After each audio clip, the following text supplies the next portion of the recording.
a showdown looming in Washington as we look live at Capitol Hill. This is where top Democrat Nancy Pelosi is pushing ahead with a vote today to limit President Donald Trump's war powers when it comes to confrontation with Iran.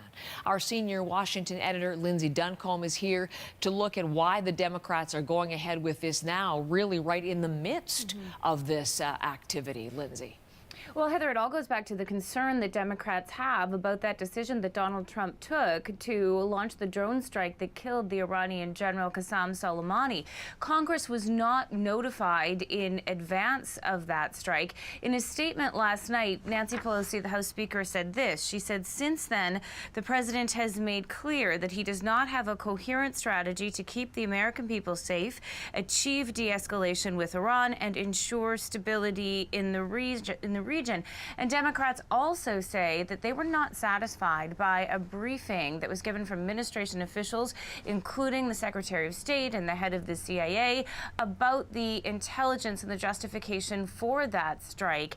They do not necessarily buy that this was in response to an imminent attack that Soleimani was planning. So that's the specific reasons. But there's a larger big picture here, Heather, and that is that the Congress has the power to declare war and to fund war, but going back to September 2001 and the attacks on September 11th, those powers have been ceded to the executive branch through several presidencies now, including George W. Bush, including Barack Obama.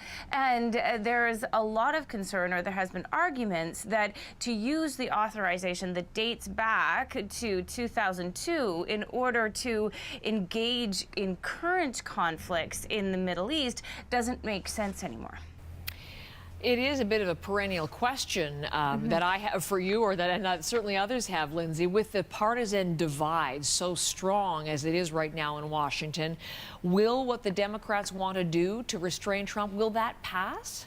Well, it would certainly pass the House of Representatives. The Senate is a much tougher question. But we saw something really interesting yesterday, Heather, and that is that two Republican senators came out of those briefings and they were so mad about what they heard, they said that they would vote with the Democrats when the Senate takes up a similar resolution. Now, these are people of a libertarian bent who it's not surprising that they would have issues with war powers. But to see a senator like Mike Lee come out and say that the way that the senators were briefed by the administration was insulting because the administration was saying this is not something that should be debated was really a remarkable moment. Here's what Mike Lee had to say.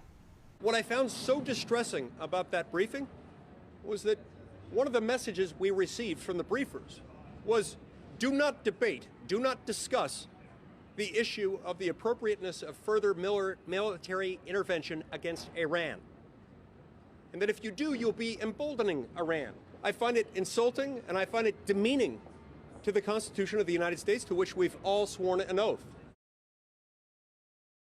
Heather, the Vice President Mike Pence responded to those Republicans' concerns. He was speaking on Fox News. Here's what he had to say. I can assure your viewers that there was a threat of an imminent attack. And frankly, the most compelling intelligence to support the fact that there was an imminent attack being developed by Qasem Soleimani is frankly too sensitive to share broadly.